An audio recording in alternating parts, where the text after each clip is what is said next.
Welcome to the Own It Powercast, the place to be when you get serious about making big changes and accelerating growth in your life and in your relationships. Finally create the life you've always wanted, living life on your own terms. Learn how to take your fear and turn it into powerful choices that will create sustained change. Now your host, Mary Baker. Hey everyone, welcome back to the Own It Powercast, a place where you can come to get what you need to move yourself forward.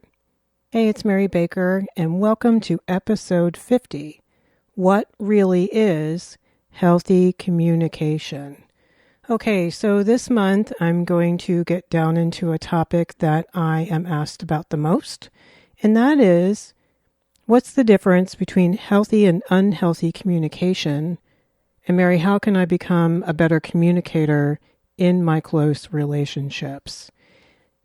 And I think it's one of the most important topics out there because everything in our relationships is communicated via communication. Now, of course, it never is just about communication, as we've been talking about all year on these episodes. It's about a lot of components that make up the ability to communicate in healthy, connecting ways or in disconnected or toxic ways. So today we're just going to take a broad brush and talk about some basic differences between healthy and unhealthy communication. And the rest of the month, we're going to flesh these things out a little deeper. We've talked about some of these topics in past episodes, but this month I want to get into some in-the-moment examples. You can really see this stuff in action, okay? All right, so let's first define what healthy communication is not, all right? And hopefully as you go through these, you can think about where you are, where people in your life are, and hopefully it helps make things make sense to you. Like, why is there so much conflict in my relationships, right? Why is it hard for me to connect with others? Why does it feel like I'm often not listened to or understood? One of the biggest aspects of unhealthy communication, I think, is a lack of boundaries, usually on both sides. And usually not a lot of awareness of boundaries either. The way they communicate feels normal and usual to them. So a lack of boundaries, what I mean by that is there's no separation between your thoughts, feelings, choices, and behaviors and that of the other person in the room with you. And so what that causes is a lot of emotional enmeshment where, for example, someone makes their stuff about you. It's all your fault. Why did you? Why can't you? So they communicate in a way where they're not taking responsibility for their side of the street, for their thoughts, their feelings, their choices, and their behaviors, and their fears, and their struggles, and everything else. So there's no detachment, right? Detachment with compassion, letting go of what's going on for the other person. That is not your caca. And your stuff is not theirs to own either. Doesn't work just one direction. Healthy communication is typically very emotionally dishonest, like we've talked about before. And boy, that's a topic you could spend all week on and not finish. Now, basically, in my book, anything that isn't emotionally honest and vulnerable and your real truth isn't healthy. Emotional honesty is about using I statements, telling them about you, and telling them what it really, really is deep down. What you really need, what you're really struggling with, what you want to really convey. So displacement is redirecting the expression of your negative feelings, things you're pissed about, things you're frustrated with, to a less threatening subject, like coming home and kicking the dog is the typical phrase. Another big one that you see often is called projection, where just like a projector onto a movie screen, you take your attributes, like your unwanted thoughts, your feelings, and your motives that you don't want to own, and you put them on another person and you accuse them of that. And sometimes there are indirect projections that aren't, so obvious. Some people can be extremely obvious with it, and it's almost comical. So someone raging in the room looks at you and says, you have a real anger issue, right? So projection is we project it off of ourselves because we can't handle it, we can't deal with it, we can't confront it and work through it and heal it. So we project that stuff onto another person. People can do this with fear often too. And the big thing is thoughts that bring guilt when we think about. So we don't want to own them, right? Because we're afraid to. So you just project it on another person because that's safer. All right. Another big way that communication can be unhealthy is other focused. Like you've heard me talk about many times over the episodes. Shaming, blaming, using guilt, manipulating, which we'll talk about more in a moment. Maybe even being verbally abusive. Anything focused on the other person, the you statements, the why can't you statements, and you always statements, and what's wrong with you statements.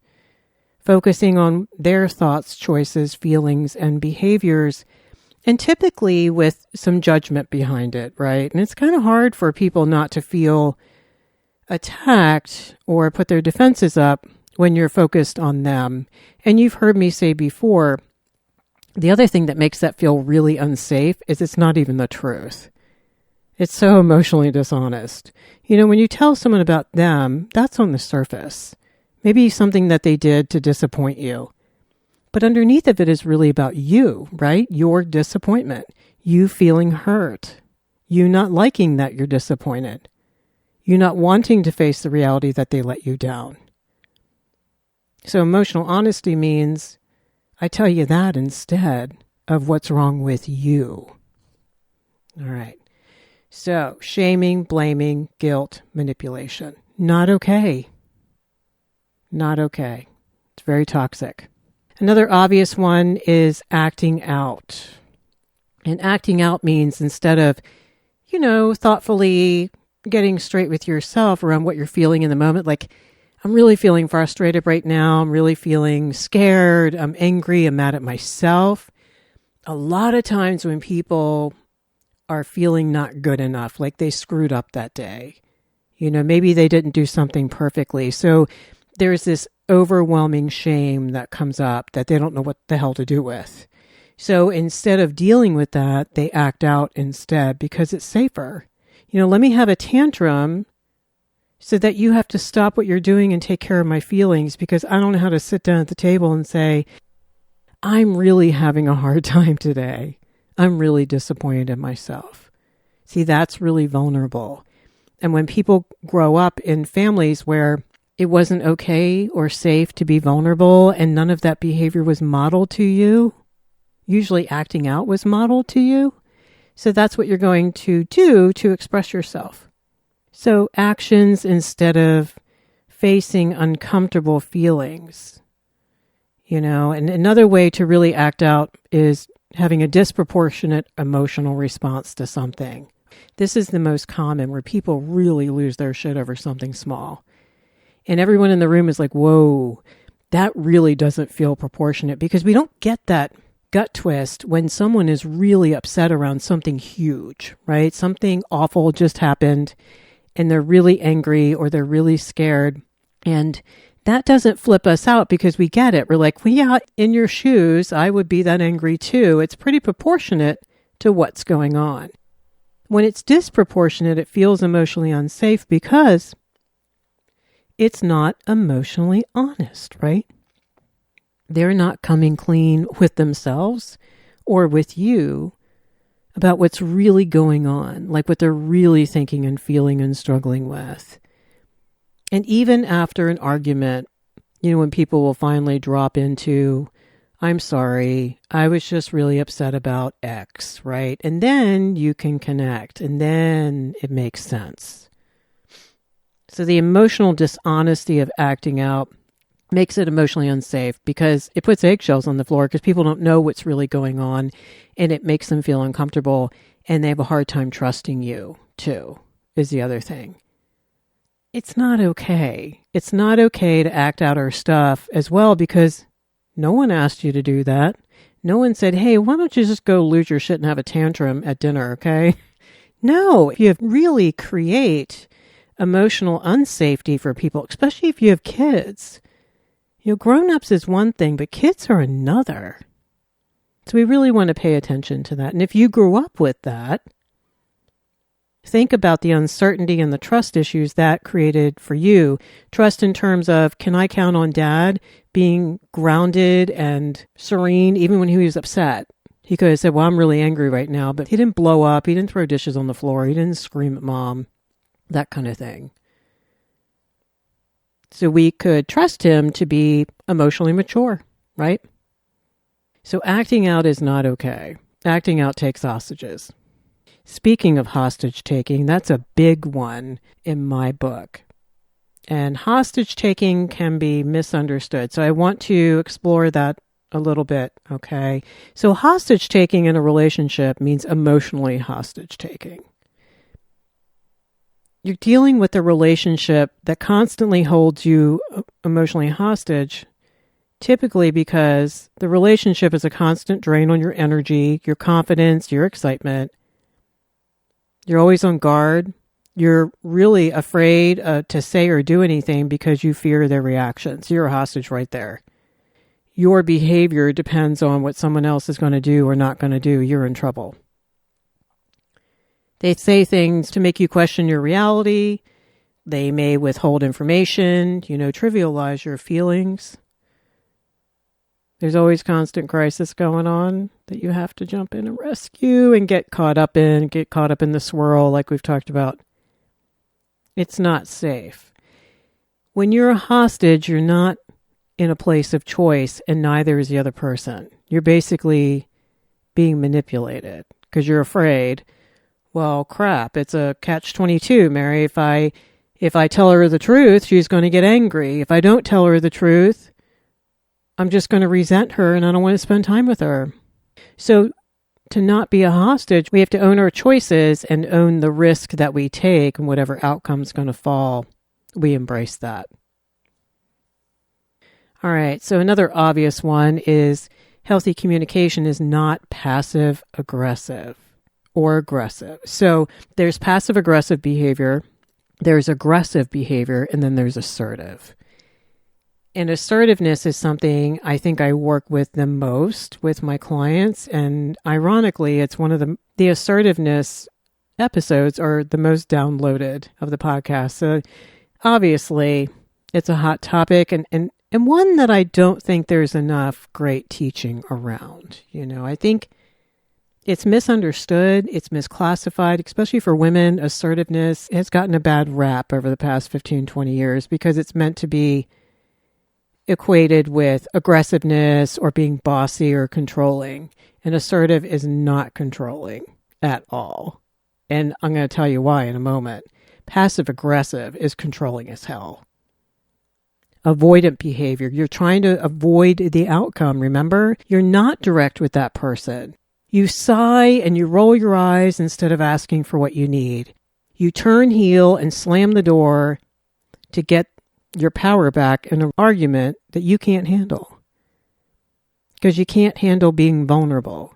You forget, quote unquote, to do that thing you said you would do for your sister because you're secretly pissed at her, but you don't have the courage to tell her that. You focus on other people and stay angry and resentful towards them instead of getting in the ring with them in a healthy way and asking for what you need.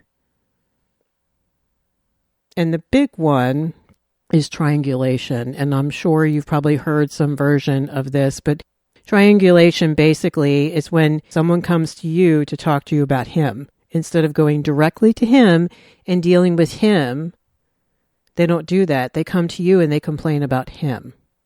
Okay, it's very emotionally immature and it's extremely destructive. So not a good thing to do. I think everyone's been guilty.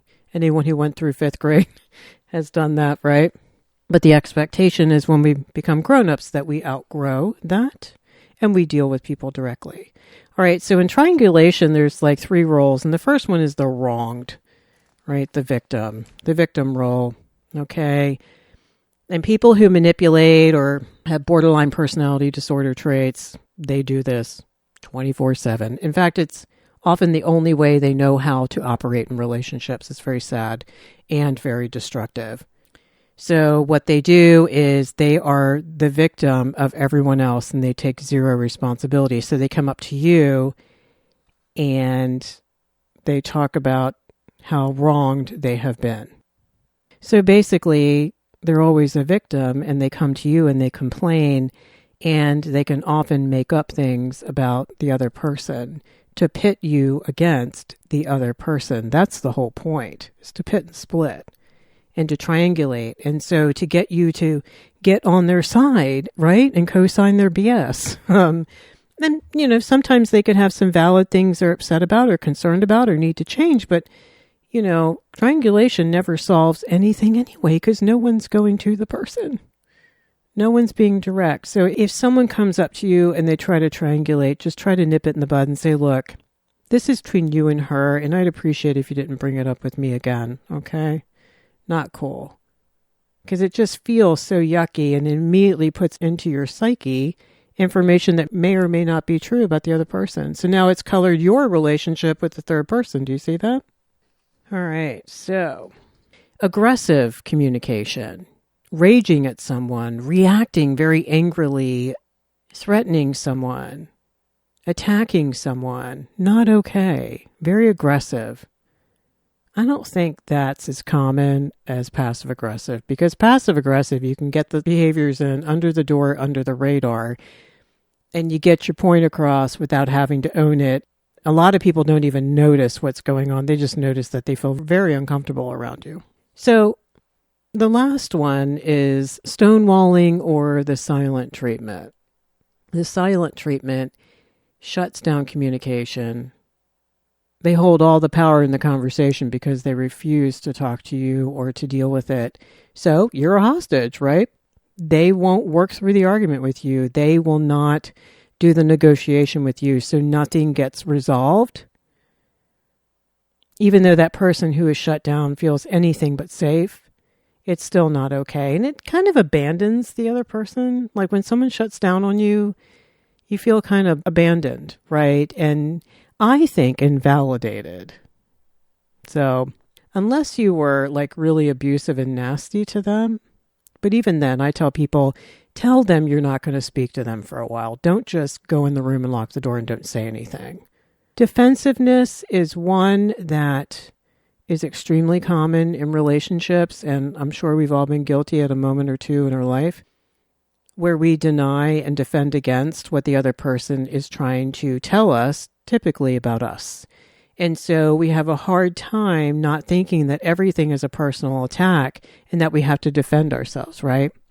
And there's a real lack of healthy detachment in terms of being able to say to yourself, okay, so she's really pissed at me, but I can see why. I can understand why she's pissed. And yeah, God, it feels like shit to let her down, right? But I shouldn't punish her, right? Because I let her down, and it's normal and accepted that she'd be pissed or frustrated. So we don't lash out and get defensive. And then a lot of times what people do is then they get defensive with you when you confront, even if you did it in a healthy way in terms of an I statement and said, hey, I really need this to change. This is really toxic and it needs to go away. And if they get really defensive and they turn on you, well, look what you've done. And they immediately almost use your words back against you. That is extremely unsafe. Okay, it's so invalidating because when they do that, the first thing they just did was say, what you said to me doesn't matter. Your feelings and your needs don't mean jack. What's most important to me right now is that you don't confront me because I can't handle the truth. All right. So they'll make it even, I think, a slap in the face when they turn your words against you. I think that is extremely harmful. So defensiveness denies responsibility for your own whatever you need to own in that situation. And it means we cannot solve a problem. So in arguments, in relationships where especially couples, have the same argument all the time, one of the biggest reasons why it never gets resolved is someone has a real hard time with defensiveness and therefore self-esteem. They can't handle any incoming. They have poor boundaries, and they have a lot of childhood stuff to work through. Okay. So obviously, all the ones we just talked about are fear-based. Unhealthy communication has tons and tons of fear in it. There's eggshells on the floor. There's fear of being honest, right? Fear of being vulnerable. There's the fear of rejection and abandonment if you confront someone and ask for what you need or tell them the truth, right? There's the fear of betrayal. What if you tell your best friend this really vulnerable secret? What if they go and spread the word? And then you feel exposed and violated and betrayed. What if you really open up your heart to someone and you're vulnerable and they betray you with someone else? There's that fear of feeling responsible for other people's reactions, especially when you tell them something that's truthful but hard to hear. For their feelings when they get upset with you.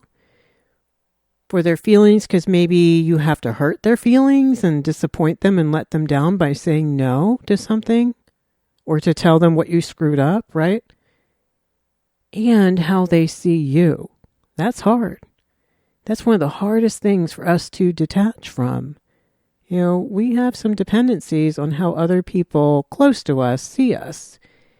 And if we were honest, we always want that to be positive, right? Wouldn't that be fabulous? So we kind of want to control that outcome. So there's tons of fear. And that's why people end up being passive aggressive or they tiptoe around the truth. Because they have a lot of fear about what's going to go on for the other person. That's why boundary work and communication is so, so important. There's the fear that they'll disappoint me.